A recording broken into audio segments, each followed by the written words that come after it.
شروع اللہ کا نام لے کر جو بڑا مہربان نہایت رحم والا ہے۔ لوگوں کا حساب اعمال کا وقت نزدیک آ پہنچا ہے اور وہ غفلت میں پڑے اس سے منہ پھیر رہے ہیں۔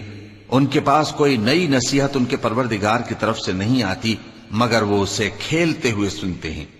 ان کے دل غفلت میں پڑے ہوئے ہیں اور ظالم لوگ آپس میں چپکے باتیں کرتے ہیں کہ یہ شخص کچھ بھی نہیں مگر تمہارے جیسا آدمی ہے، تو تم آنکھوں دیکھے جادو کی لپیٹ میں کیوں آتے ہو؟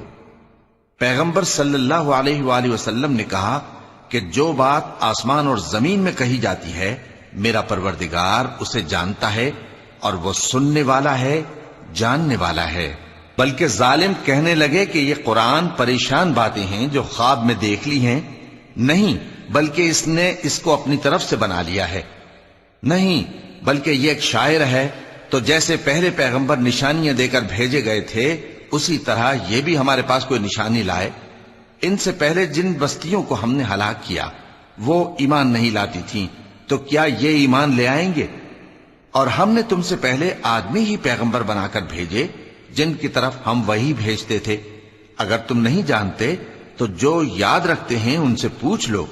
اور ہم نے ان کے ایسے جسم نہیں بنائے تھے کہ کھانا نہ کھائیں اور نہ وہ ہمیشہ رہنے والے تھے۔ پھر ہم نے ان کے بارے میں اپنا وعدہ سچا کر دیا تو ان کو اور جس کو چاہا نجات دی اور حد سے نکل جانے والوں کو ہلاک کر دیا۔